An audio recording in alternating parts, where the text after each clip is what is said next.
Hi students, I hope you're doing well today. Today the chapter is on change. It's essentially like a historical analysis of how like marriage and family ideas around having children have changed over time, ideas about sex. So it's quite an interesting chapter. Let's start with our think, pair, share questions, our discussion questions. So our discussion questions cover, things like commodification, the love sex binary, cult of domesticity, and a lot of students' favorite, smashing, which is really interesting. Let's get started. So the first thing we want to talk about is how sex and our ideas around sex have changed in regards to the mode of production, right? That's a classical theoretical term. It comes from the Communist Manifesto. Mode of production simply means the means of production, how most of us in society make our living. We have gone from a hunter-gatherer society to an agrarian society to an industrial society. We're now pretty much in a service economy. Most of us provide a service. We're in an information economy. Sometimes it's called information economy. Everybody's job, pretty much, like how you make your living, you provide a service or you provide some kind of information. Think like professor, accountant, that kind of thing. In a hunter-gatherer society, most people um, either hunted or gathered food um, in order to make a living, to survive. That was the mode of production. That was how people survived in society. And because of that, in hunting gathering societies, because there was not a strong connection to who owned property, because there wasn't property ownership, women's sexuality wasn't policed like it became policed after we became property owning society. So even culturally in like Native American societies, cultures, Native Americans were explicitly much more nonchalant about female sexuality because it was less of an issue who's the father of a baby, because you're not passing down property. It's not linked to property power and prestige, right?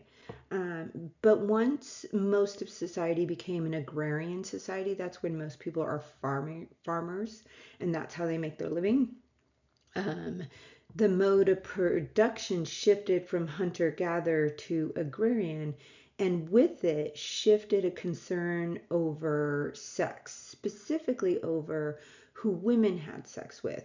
So men were explicitly concerned with women's sexual partners because they didn't want a wife to have a baby that wasn't theirs, because then their power, their property, their land could all their money could get passed down to somebody who was not biologically their child.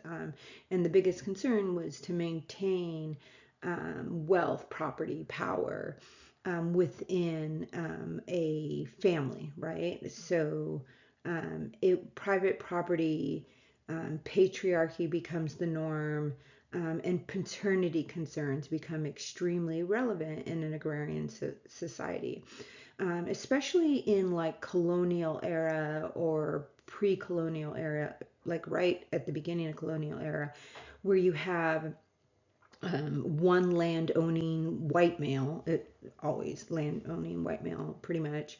And that is considered to be the father of um, the entire family, meaning everybody who lives within that property, including the wife, the children, and any servant. So anybody who's non-land owning, anybody who is a person of color, anybody who doesn't have wealth, right? So that's where we get that term patriarchy, rule of thy father, meaning rule of the land owning property wealthy male within that society. And that's why you see it's not just a concern who his wife has sex with, it's a concern who the servants are having sex with, especially the women, who people of color have sex with, their sexual lives, right?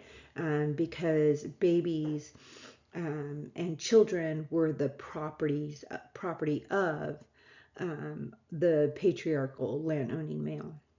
By the time we hit The Industrial Revolution, this is when most people work in factories, coal mines, that kind of thing.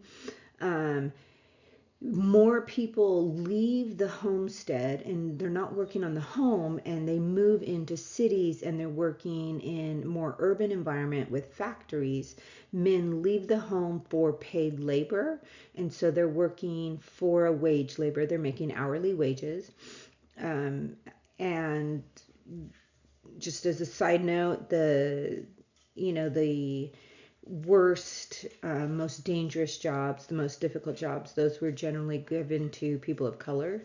Um, but overall, what you see is people, instead of having more children, which would help you get by and survive in society, people started having less and less children. And that's simply because raising children in cities was more expensive, and because you were having to pay for the cost of children for each additional child you had, instead of them being additional labor on, say, the homestead or the farm. Going back to colonizers, right? So in colonial era America, we have these very Victorian ideas. Because life was extremely fragile, because people died at higher rates, because children died from starvation, adults died from starvation. Um, Colonizers, colonial Americans, had very stringent rules um, surrounding sex and what sex was for. So, stemming from the Victorian idea that sex is for creating babies, not for love, that's an old Victorian ideology. It actually is linked to our ideas about heterosexuality and homosexuality today.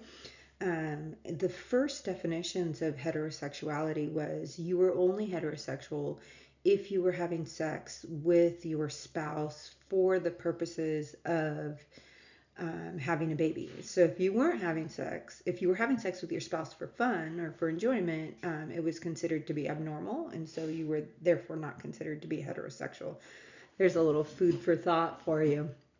It seems like it would have been for like cultural, religious, puritanical reasons. But colonists were really concerned with the sex life of their members, not so much for religious reasons, even though it was framed in that way. It was about having babies. So you needed to focus all of the group members' sex drive into reproduction. So any sexual activity outside of penile vaginal intercourse was forbidden. So oral sex, any other type of sex, of course, what we would consider today to be same sex partners, right? All of that was forbidden. And it wasn't forbidden so much for the puritanical religious reasons as it was because having babies and increasing the size of the population was extremely important to the survival of the group, right?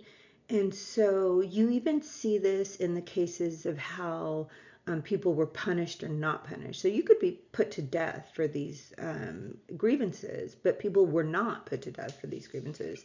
They were more likely to be like flogged or publicly humiliated.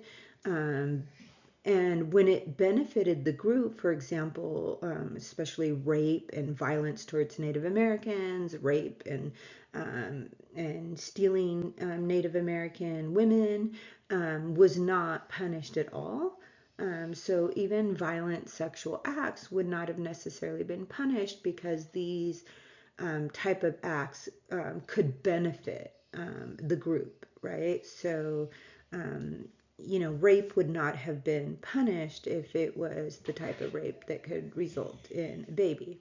Not because it was seen as morally acceptable or religiously acceptable, but because it was in the benefit of the group.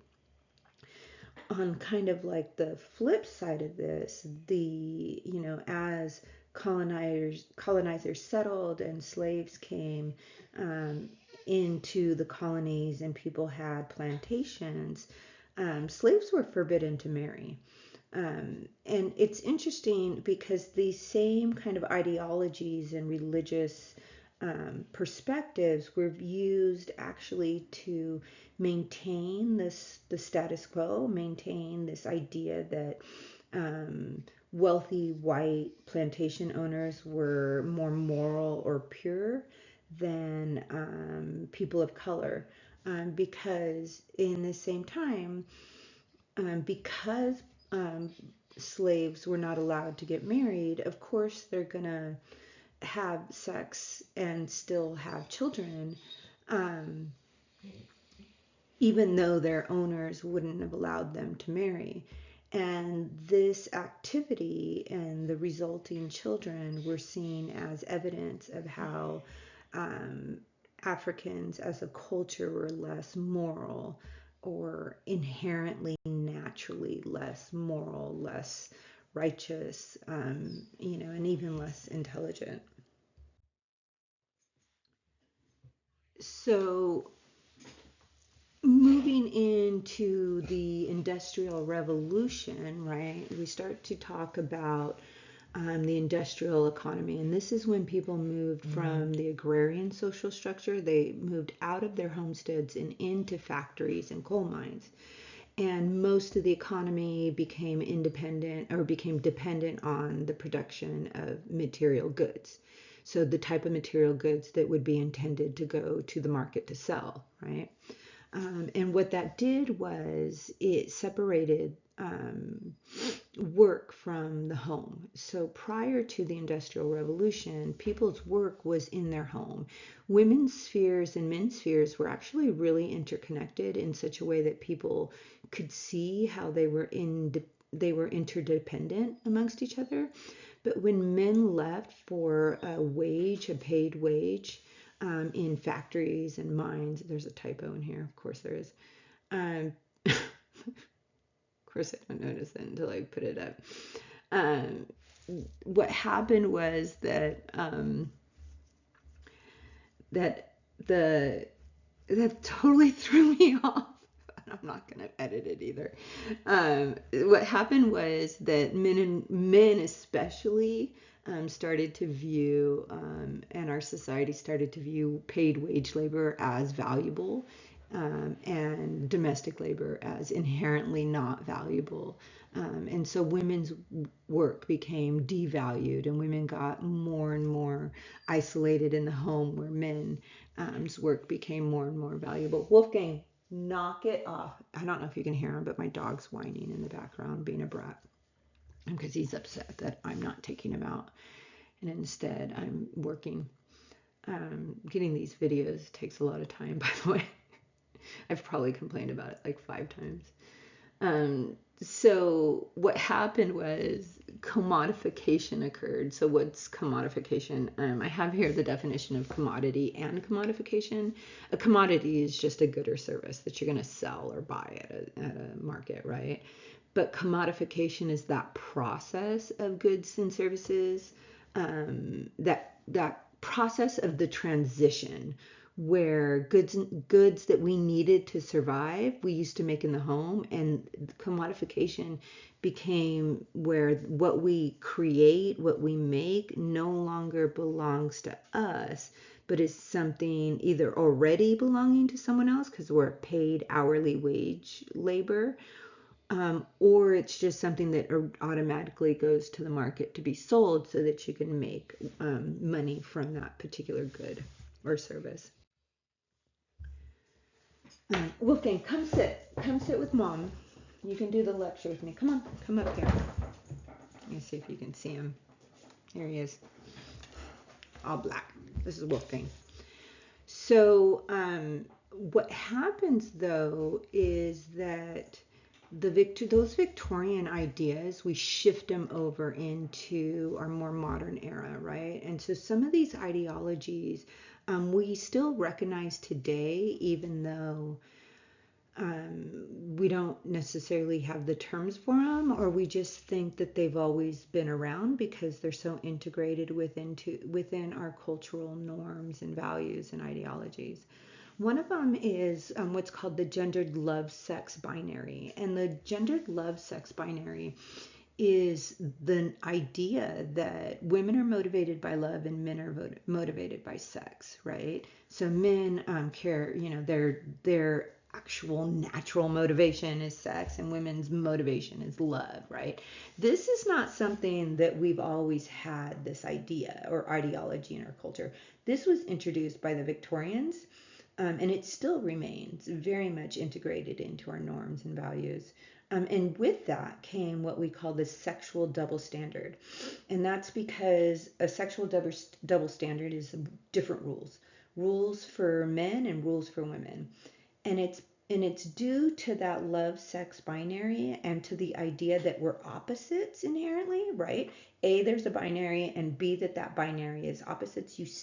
You hear people promoting this more than ever today in like social media. And the idea of opposite sexes is not that women are motivated by sex at all, but instead women are naturally chaste. And sometimes we consider women to be naturally innocent. Certain women of privilege, wealthy women, right? Other women are not considered to be naturally innocent. But women are naturally chaste, and men are naturally more carnal, right? And so we create different rules for men and women because we have these assumptions of what we call opposite sexes, and it creates very much a double standard, right? And that double standard emerges in kind of like this good girl, bad girl dichotomy. Um, and so we're expected women to modify their behavior and their desires based on this the love sex binary and the double standard, and the fact that we have this good girl bad girl dichotomy where women, if they don't have sex, or they don't have sex with anybody except for what a man considers to be acceptable, then they're a good girl. But if a woman has sex with whoever she wants, or if she has what quote unquote too many partners, then those women are considered to be a bad girl. So it's not that women can't ever have sex; it's that it's from a male's perspective. One guy told it to me really well one time. That was a friend of mine's boyfriend, by the way. She married him too. I never liked him. But we were all hanging out. This was in college. We're all hanging out at a bar, and he goes, women are basically bitches or whores, right? And he's talking about the good girl, bad girl dichotomy. And he says, a woman who has sex with me is a whore. A woman who doesn't have sex with me is a bitch, right? And that's the perspective, right? So from the male property owning, a male's perspective that he believes he owns women and women's sexuality, women who have sex with other men but not you, she's a bad girl. And women who only have sex with you, she's a good girl, right? And so there's that kind of delineation through time and the perspective on women's sexuality. Okay, so going back in time, well, no, going forward in time, right? The idea of sex being for pleasure. So this emerges after the Victorian era. It starts to emerge in the 1920s. And I put in here from calling to dating. And so what that means is, calling used to be something that it was what we would consider to be like how you would get to know somebody, right? So a young boy would go over to a girl's house, and he would either sit on her front porch or her living room, and she essentially mom and the daughter, mom was chaperoning, and the daughter could get to know the boy. And there was really no money involved, and it was really all within women's spheres. My dog got bored. He's out. Um, he's so spoiled. He gets bored by everything. He's constantly bored, that dog. And he gets to do so much. It's unbelievable. So, as you can tell, um, so what happened was people sometimes you'll hear some authors, some academics talk about it going from the front porch to the back seat, right? So that's what I'm saying, from calling to dating, what they're calling treating in this in the textbook by Lisa Wade. And treating is essentially men pay for a women's night on the town, right? And this stems from, especially in the 1920s, where you're just coming out of the Depression. A lot of people still don't have money. There's a lot of women don't have access to the economy at all. If they do, it's really low paying jobs. There's a huge pay gap. And because at this time, there's still no laws about gender pay equality. And even with our laws of gender pay equality, we still have a huge pay gap, right? And so the idea was that men would treat women by taking them out on the town for a night, take them to dinner, take them dancing, right? And they would pay for everything. What occurred was this created, resentment in men who did remember a time when dating didn't really cost money. And it also created this like huge pressure on women to be quote unquote worth it, meaning to offer men what they were seeking. Maybe that was sex or at least a good time, or to be pleasant, to be nice, even if the guy is not pleasant or nice, right? And by a lot of society, this was seen as almost like a form of prostitution where guys were paying for sex or paying for the company of a woman. But actually, it was businesses that worked really hard to kind of change this idea that dating was not the same as prostitution. It was not the same as paying for company or time or sex. I mean, that's because that moral stigma was hampering the economics of the companies. Like, the nightlife was, huge, and it was a huge profit. And so it was a big deal for these companies to not have these ideas about morality impinging on their economic success.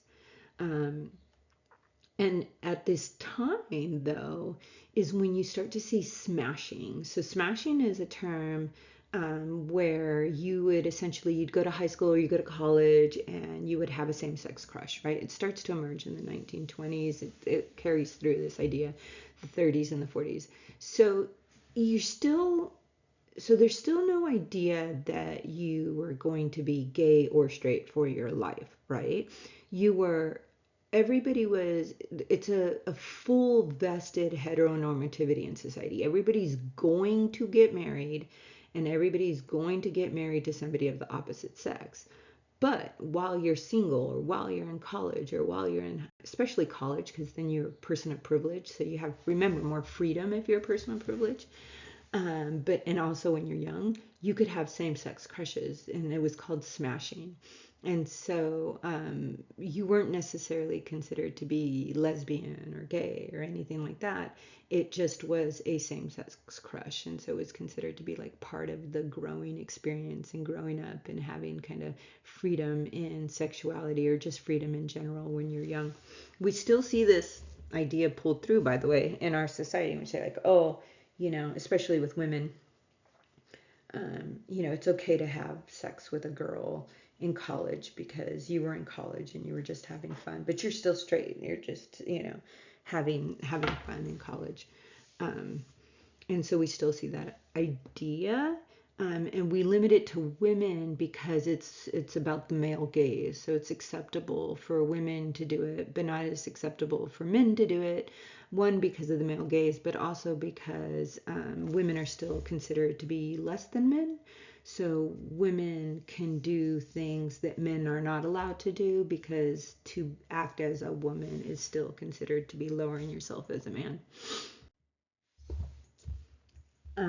So the evolution of marriage. So she uses the term patriarchal marriage, property marriage, patriarchal and property marriage. I just want to make sure she uses that term. Patriarch property marriage. She does a slash. And the reason why she's doing a slash here is patriarchal marriage, property marriage, and institutional marriage. They all mean the same thing. So it's just three terms for the same concept. So a patriarchal or property marriage, this is the type of marriage that lasted around the world for thousands of years. It still exists. It's the idea of specifically, historically, it's been a white land owning male who's the head of the household, and he gets married. And once he marries, his wife and any children that emerge from that relationship, are his property. That's why you're given to your husband from your father. As a child or a woman, you are the property of your father until you're the property of your husband. And the reason why we take our father's name and we take our husband's name stems from this patriarchal property marriage ideology. And you might not know this even if you're divorced, but if you've ever gotten a divorce and you went to change your name, you have to check a little box.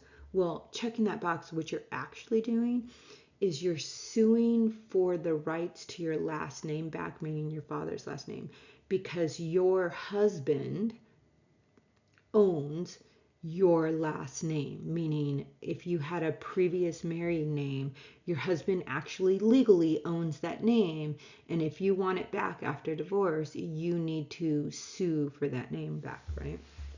So it's still part of our cultural ideology, it's still embedded into our laws, right? But a patriarchal marriage is the idea that a man is the patriarch, the head of the household, and especially in the colonial era where he was the landowning head of household of the wife, the children, the servants, and all people of color. And this was the not normal, I'm sorry. This was the typical marriage style, the most common type of marriage for just absolutely thousands of years and all the way in through the 1940s.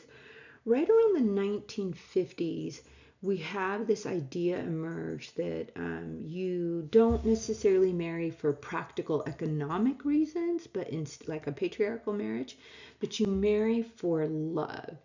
And that's when the idea of what we call the traditional marriage, it's the breadwinner housewife marriage, emerges. And this is the idea that men are supposed to offer their financial support, or that they are going to be future breadwinners, and women offer their domestic services, their beauty, their youthness, their love, their sex, all their domestic services to a man to help him be successful financially. And this model is very much a kind of like divided economic sphere. So it didn't offer women any economic equality because all of the access to the economy and lied with men. And so the idea was that within the economy, men would earn a living wage, and it would come through men, what they called a family wage. So a living wage is you could support yourself. A family wage is making enough of a living wage that to a male earner that you could support an entire family. So the idea that you could buy a house and a car and take care of a family and pay for food and bills and even maybe a vacation or two off of one income within society, that's what we call a family wage.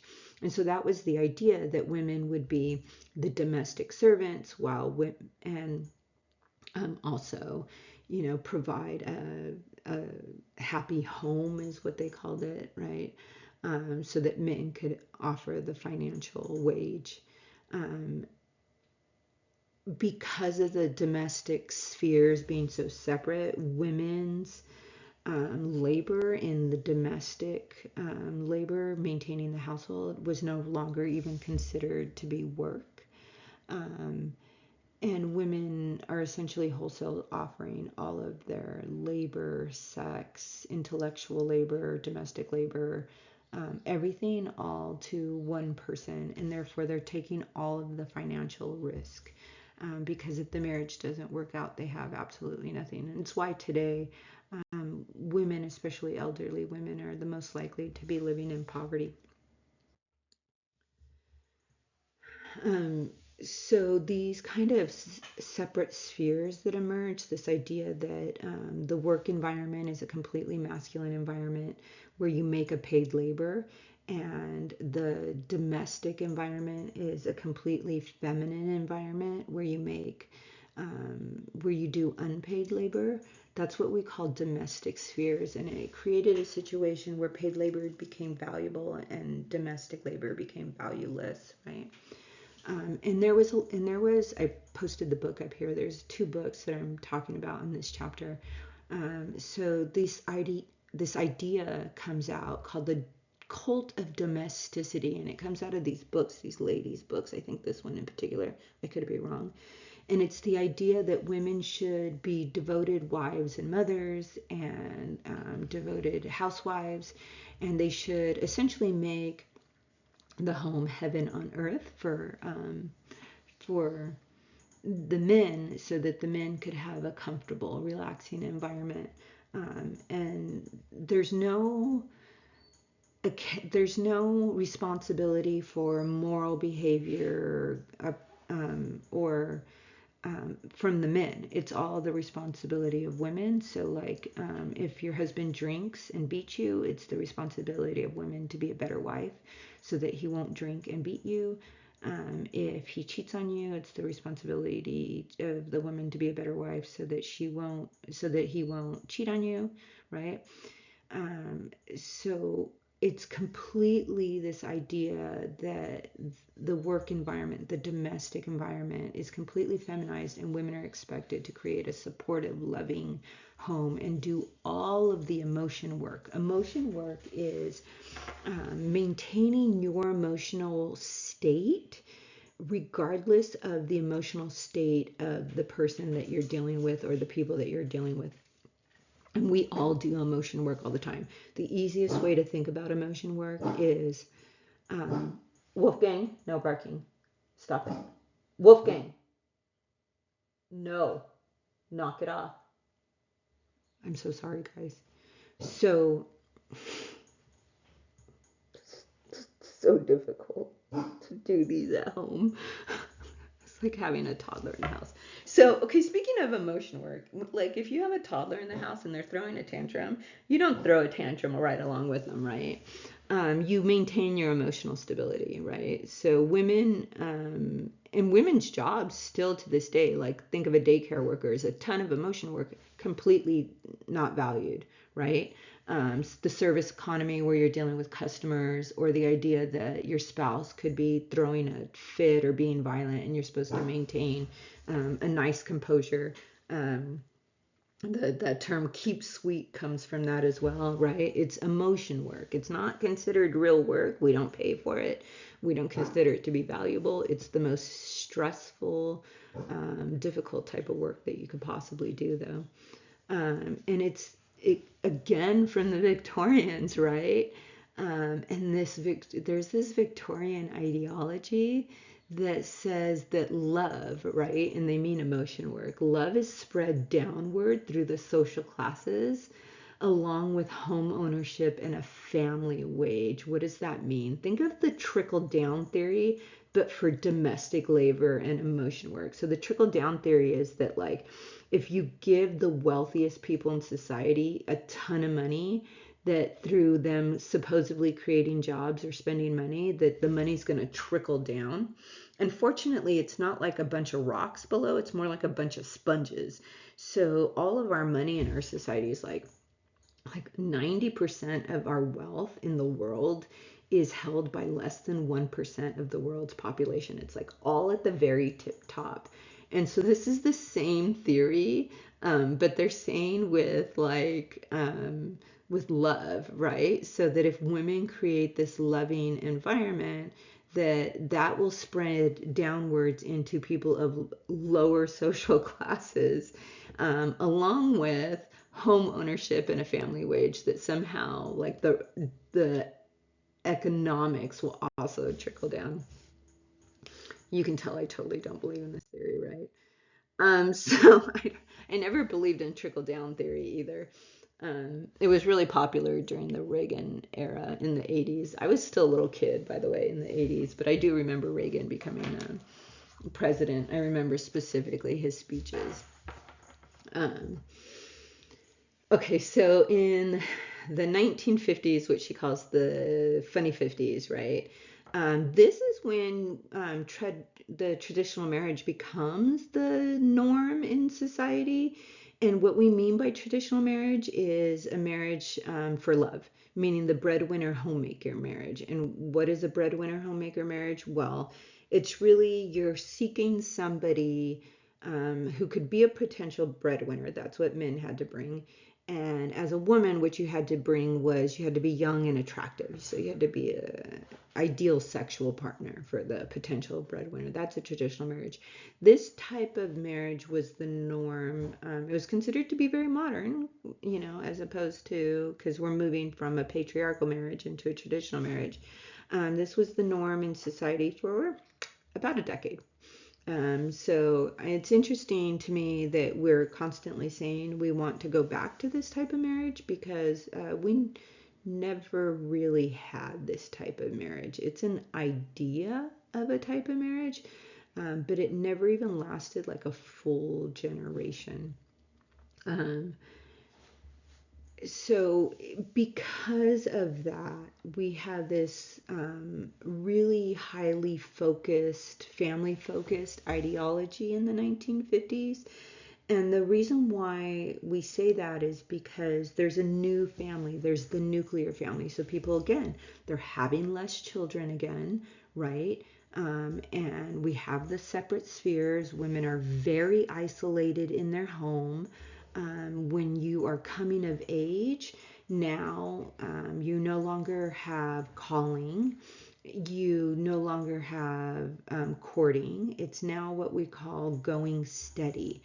So it's the idea of dating, generally in high school. So somewhere between like 15 and 18, you start dating, and you are dating, looking for a marriage partner, and you start to pair off. So it's like exclusive dating. So you're not dating a bunch of people like the women did in the 20s. You're dating exclusively, and you're seeking a marriage partner so that you can pair off into the breadwinner homemaker marriage. But very quickly, these separate spheres become really, really strained, because a lot of times the highly separate spheres meant that the couple was not closely connected. They're not really good friends. They don't see each other as equals. They tend to be strangers to one another, and this kind of drained relationships or partnerships rather quickly. And because it was separate and unequal spheres, all of the risk, all the financial risk, all the emotional risk, all of the risk belonged to women. And this, the distress that women were going through emerged rather quickly. So there's this other book that comes up. It's called The Feminist Mystique.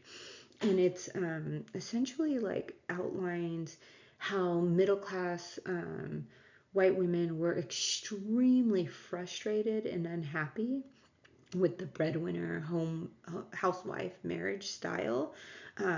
They were really depressed. They were really isolated. They were really unhappy often in their marriages.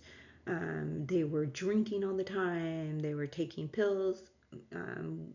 Like, and you've even kind of heard the terms like mommy's little helper, right? So women were popping a lot of pills, doing a lot of barbiturates, doing a lot of drinking, because of their depression and isolation within the homes.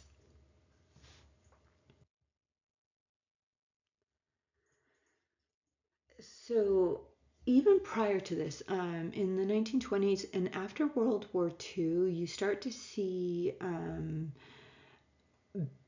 legal maneuvers to keep women out of the workforce. So prior to the 1950s, you're talking just after World War II, you start to see a ton of legal maneuvers, policies, and different and different companies taking action to push women back out of the workforce. So when men went to war, there was no labor force in America, and so women had to take over the factory jobs and the manufacturing jobs. They were the ones building the bombs, right? Um, and so when men came back, a lot of women, their husbands didn't come back. And so they wanted to stay in the workforce because they wanted the freedom and they wanted to be able to take care of themselves. But for the most part, women were systematically fired. And you saw policies against employing married women specifically. Um, and you start to see policies that are supposedly designated to protect women by restricting their participation in the workforce. But these were all essentially policies and laws to remove women from the workforce, to open the workforce back up for men so that men could have jobs when they returned, um, and so that they could be the breadwinner, and women were expected to go back to their domestic role. And so you have that from like the 1920s through the 1950s. So a lot of those women had been in the workforce and were pushed back into the domestic role. And a lot of the women weren't happy about it. Keep in mind, this is middle class white women, and this is where the feminist movement emerges in the 1960s. And it's one of the biggest critiques of the feminist movement in the 1960s because women of color were always in the workforce. They had stayed in the workforce. They were in large part domestic labor to wealthy women, just as they are today. And so they were not seeking the same type of equality that middle class white women were seeking. So let's talk a little bit about marriage in the 2000s. So what she formally calls marriage today, I guess it is a nice way to talk about it. Is really it's marriage today, right? So now we're in what we call a service economy or an information economy. Remember, we went from hunter-gatherer to agrarian to industrial to a service economy, right? And that's where most people, almost everybody goes to work, male or female. There's no family wage today. It's actually very rare to have a family wage. It's becoming quite rare to have a living wage. Um, Not even professors make a living wage, especially adjunct professors, which is, by the way, like 80 to 90% of all your professors are not making a living wage. Um, And so it means that that breadwinner, homemaker, traditional marriage model, it just doesn't work for society. It doesn't work in our economy, and it doesn't work for the way that people have relationships. The new kind of more common type of marriage, what she calls the partnership marriage, is also called a companionate marriage, two terms for the same thing. And this is an idea that marriage is based on love and companionship between two people who are equal, and that there's a negotiation of division of labor. While women are still doing the majority of the domestic labor, there is still a negotiation. Um, just as a kind of a little note, men, when they've done research and they've asked men and women, if you can't have a equal relationship, what would you rather have? And they gave people options. Men said they would rather have, if they couldn't have a companionate marriage, they would rather their relationship convert to a traditional marriage. And women said if they can't have a companionate marriage, they would rather get divorced. So that kind of gives you the idea of how important the idea of equality is to women versus to men. Um, but a companionate marriage, this is her definition, a little more detail on that. Um, it's the idea that the other person is supposed to make you a better person. That's where it's going. It's the idea that not just your friends, but that somehow being married will enhance you or your quality of life, which is slightly problematic in terms of monogamous relationships today. Monogamy, by the way, is just a long term relationship with just between two people. It's pretty common in our society. It's pretty cemented into our norms and values.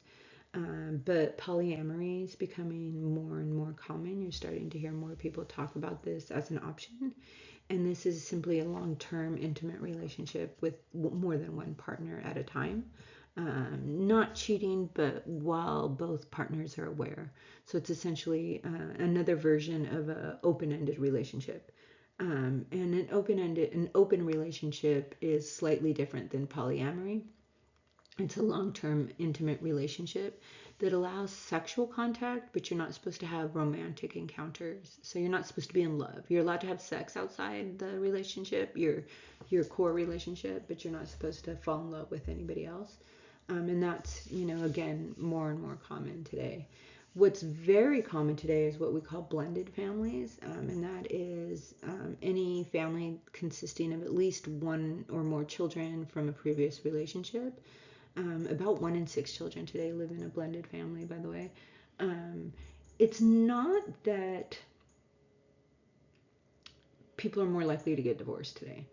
It's that people are more likely to get divorced and married. Marriage in the United States, we marry more often than anybody else in any other country. We also get divorced more often. It's what Sherlin's, by the way, he's a sociology of family kind of like big name within the field. It's what he calls the marriage go round. I've also heard it called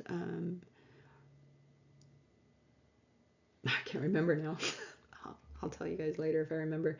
A marriage go round is where you get married and divorced more frequently, right? So you get married and then divorced and then married again and then divorced and then married again. And Americans were becoming more and more akin to doing this, and it's because we still actually value marriage. That's done. Okay, so these are your terms you're supposed to review, right? Make sure that you know these terms. Here's the writing workshop, once again, which is your discussion questions or the think, pair, share from the beginning. And then these are the in-class workshops. So, sometimes I've mentioned this before, but if you were to take this class in person, the activities, your active learning assignments that you do online, you would be doing them in the classroom. So here's the options of the active learning activities that we do.